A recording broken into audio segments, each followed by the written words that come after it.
Voyage dans l'univers. L'univers à la lumière des théories de création, hasard-chance, évolution, Big Bang, multiverse, le monothéisme et le polythéisme au plateau de la discussion. Vous trouverez des liens vers la version anglaise et également vers la version arabe. Nous allons à l'épisode numéro 20, les lois de la nature et les lois de la physique. La science est un ensemble d'approches. La science, c'est pas la connaissance de la vérité absolue.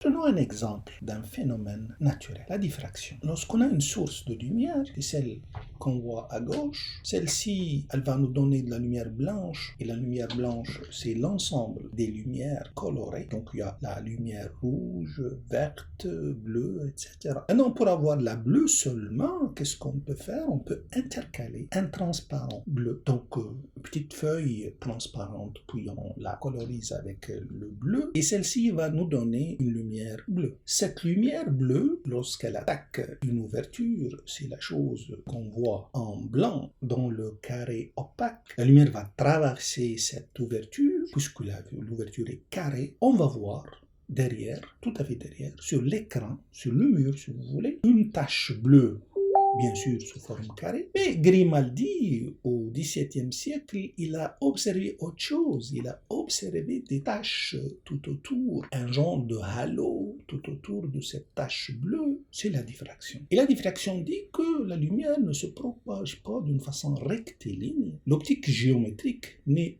qu'une approximation, mais lorsque l'ouverture est très petite, et surtout lorsqu'elle se rapproche de la longueur d'onde, l'effet de la diffraction se prononce. Il y a eu après lui le Deutsch-Huygens qui a avancé sa théorie d'ondelet. Après Huygens, Fresnel, le français, qui a avancé la théorie scalaire de la diffraction. Elle a un champ électrique et un champ magnétique. Alors, lorsque je dis Fresnel, après lui, il y a Rayleigh et puis Sommerfeld qui ont développé la théorie jusqu'au bout. Mais Fresnel était l'élément essentiel dans la théorie scalaire de la diffraction. Il a observé que le champ E sur l'écran, et il a trouvé qu'il y a une constante complexe, qui est l'exponentielle, divisée par I lambda Z. Donc, c'est un facteur au bout de la ligne. Puis, une autre exponentielle qui contient x0, y0, c'est une phase quadratique. Puis, une double intégrale, et dans la double intégrale, il y a le champ EX1, Y1, c'est-à-dire le champ au niveau de l'ouverture, EX0, Y0, c'est au niveau de l'écran, du mur, donc EX1, Y1, au niveau de l'ouverture, qui multiplie une phase quadratique qui dépend des dimensions X1 et Y1 qui sont dans le plan de l'ouverture, puis une phase linéaire combinée X0, X1, et tout ça à l'intérieur de l'intégrale. C'est quoi ça? Ça s'appelle l'approche mathématique, le modèle mathématique. Donc, on a la loi naturelle, c'est l'observation de la diffraction en tant que telle. Puis après, il y en a l'approche physique. Dans l'approche physique, on a des facteurs physiques qui interviennent, tels que le champ électrique E, le champ magnétique H, la constante diélectrique, etc. Donc ça, c'est la physique. Et rentrer des facteurs physiques. Et puis, cette formule, cette intégrale qu'on voit ici en jaune, ça, c'est l'approche mathématique. Loi naturelle, approche physique, approche mathématique. Lequel est certain? La loi naturelle seulement. L'approche physique n'est pas certaine, l'approche mathématique n'est pas certaine non plus. Et les savants, les chercheurs, eux, ils divergent sur certains points. Parfois, quelqu'un refute la thèse de l'autre, démolit la théorie de l'autre, etc. On va voir ça en détail lorsqu'on parle de la gravitation. Alors, il y a des facteurs physiques. Mais est-ce qu'on peut prouver que le champ électromagnétique existe? Non, il n'y a aucune preuve sur ça. On a seulement une preuve que le phénomène naturel que Grimaldi a observé existe. Pas plus que ça. Et donc, cette approche physique, puis après, le modèle mathématique, est-ce que c'est important? Est-ce que ça sert à quelque chose? Bien sûr, c'est une approche qui se rapproche de la réalité. Et sans l'approche physique, sans le modèle mathématique, on ne peut pas utiliser ce phénomène. On ne peut pas faire des instruments. On ne peut pas faire un microscope. On ne peut pas faire un télescope. On ne peut pas faire une voiture, on ne peut pas faire un avion. Tout ça, parce que tout ça, ça se base sur des approches physiques et mathématiques. Mais on n'a pas besoin d'être exact, d'avoir la vérité absolue, exacte pour faire une voiture ou bien pour faire un microscope. On se rapproche de cette vérité à travers des modèles. C'est tout. Et donc, on voit les effets et on ne connaît pas les facteurs. On ne connaît pas joueur derrière tout ça. Encore une fois, l'approche physique et l'approche mathématique, les deux sont nécessaires pour utiliser ces observations scientifiques. C'est ça qui nous permet de faire des instruments. Alors voilà, des instruments sont basés sur les vérités absolues, pas du tout, sur des approches, des approximations mathématiques et physiques, c'est suffisant. Le fait que le microscope utilise la lumière, qui est une onde électromagnétique, s'il s'avère un jour que cette lumière n'est pas une onde électromagnétique, c'est autre chose, ben le microscope va travailler quand même, va fonctionner quand même. Alors, la science ne possède pas la vérité, mais elle offre des approches pratiques intéressantes pour l'être humain. Alors, si nous avançons les approches concernant l'univers, les éléments de cet univers, les événements, et nous possédons pas la vérité, il la possède.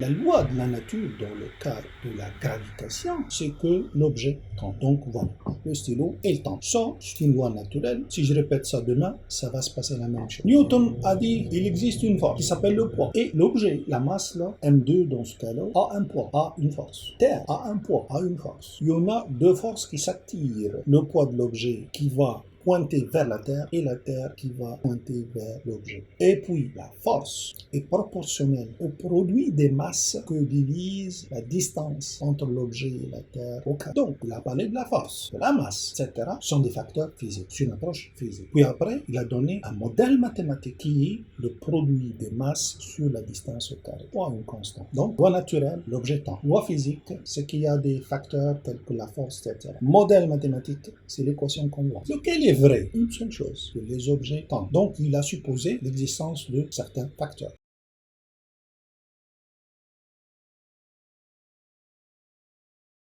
Einstein, il a fait la même chose. Mais il a dit, pas de force, pas de gravitation. Et donc, physiquement, même les facteurs physiques, pas seulement le modèle physique, même les facteurs tels que force, etc., ça change d'un savant à l'autre. Lequel possède la vérité? Einstein ou bien Newton? Ni l'un ni l'autre. Alors, comment ça fonctionne? Il a dit, pas de force. Il y a seulement un continuum espace-temps. Il y a un réseau, il y a un réseau quadridimensionnel, dimension 4, 3 dimensions spatiaux, et puis la dimension du temps 4. Et donc, c'est un réseau qui existe et on a un cheminement, un chemin à suivre dans ce réseau-là. Pas de force, pas rien du tout. Il se trouve lorsqu'on met dans ce continuum espace-temps une grande masse, telle que la Terre ou le Soleil, ce réseau-là va faire une courbure. Cette grille-là va faire une courbure. Non, si tu rentres quelque chose encore plus lourd, tel que le trou noir, ça va faire une tombée, une déformation énorme de cette grille-là. Terre, les planètes commencent à orbiter, ils ont un cheminement dans cette grille-là. Pas de force, pas de rien du tout. Alors, il a utilisé d'autres facteurs physiques. Il a donné aussi une approche mathématique. C'est la dernière. Non, ce n'est pas la dernière. La mécanique quantique, c'est une autre forme.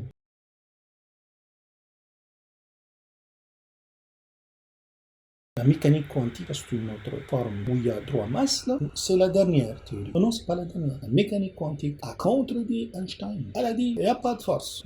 Tel qu'Einstein. Mais elle a dit, le continuum espace-temps n'existe pas. De plus, c'est un continuum quadridimensionnel. 3 dimensions de l'espace, une dimension du temps. La 4e dimension du temps n'existe pas pour la mécanique quantique. Ce n'est pas une dimension. Donc, elle a refuté toutes les thèses d'Einstein. Lequel a raison? La mécanique quantique, Einstein ou bien Newton? Non, aucun n'a raison. Ce sont des modèles, des approches physiques et mathématiques. La chose qui est sûre, c'est que les objets tombent. Tout le reste n'est pas sûr. Non, c'est quoi la preuve de la mécanique quantique? Que ce que Einstein a dit n'est pas vrai. C'est l'expérience de la double forme. Alors, la particule, telle que l'électron, cette particule-là peut suivre deux chemins différents en même temps. Si Einstein dit que le mouvement des objets, c'est pour suivre un cheminement qui est dicté par le continuum espace-temps, ici on a deux chemins. On ne peut pas parler de cheminement d'un chemin unique dans l'espace-temps. Alors, il n'y a pas d'espace-temps. Les lois de la physique ne sont pas certaines. Et bien entendu, les lois de mathématiques ne sont pas certaines non plus. La chose qui est certaine, c'est la loi de la nature.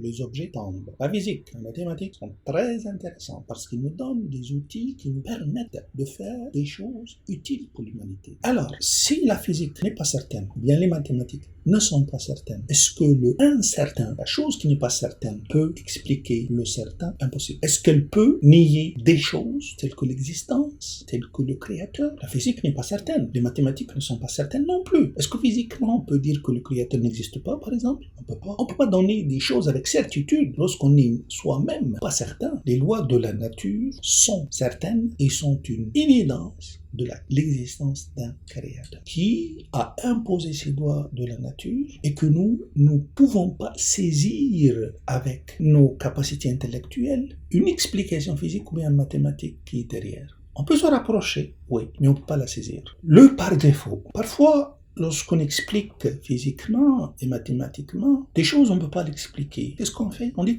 par défaut, ça fait comme ça. Oui. Mais en réalité, le par défaut, c'est une conception. Les scientifiques disent ça, les ingénieurs disent ça, les informaticiens disent ça. Si tu dis, par exemple, que l'univers a évolué dans telle direction, et moi je pose la question, pourquoi telle direction? Pas d'autre. Ben, c'est simple. On dit, bon, ça c'est par défaut, là. On ne se pose pas cette question-là. Ben, c'est pas vrai. Le par défaut est une conception. Prenons un exemple informatique, lié un peu à l'univers.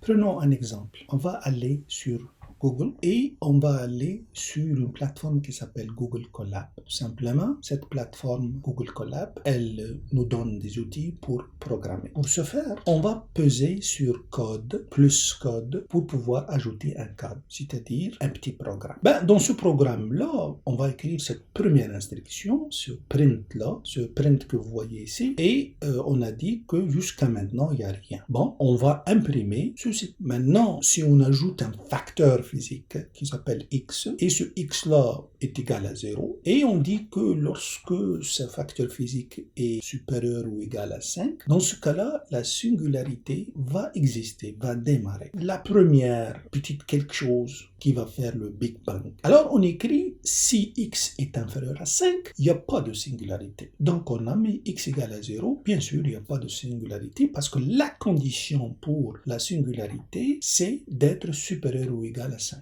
On va mettre maintenant 20. Donc ce facteur physique, maintenant, il est égal à 20. Certainement, la singularité va démarrer. Celui qui a fait le programme de l'univers, ou bien ce programme informatique-là, s'il applique ce programme, il va trouver que la singularité ne va pas démarrer. Pourtant, il a mis le facteur physique supérieur à 5. Pourquoi? Parce que lui, il a dit, si le facteur physique est inférieur à 5, il n'y a pas de singularité. Et ça veut dire par défaut, ça veut dire logiquement, si vous voulez, lorsque cette condition, lorsque ce x est supérieur ou égal à 5, il y aura une singularité. Alors, écoutez là, en informatique, si tu dis pas explicitement que par défaut, si c'est supérieur à 5, la singularité va démarrer, rien ne se passe. Il faut l'écrire, il faut le programmer, il faut un ingénieur. Et donc l'ingénieur peut mettre else, sinon il y aura une singularité. Ce else, c'est important de le mettre dans le programme. Tu vas pas me dire c'est par défaut. Non, le par défaut a été programmé par un ingénieur, l'ingénieur de l'univers, l'ingénieur de ce programme-là. Il faut le mettre. Alors, le par défaut, le else, ça fait partie de la conception. Il faut le mettre explicitement. Ça vient pas de soi comme ça, spontanément. Maintenant, pour le Big Bang, il y aura une condition supplémentaire. On va utiliser un facteur physique qui s'appelle Y. Et lorsque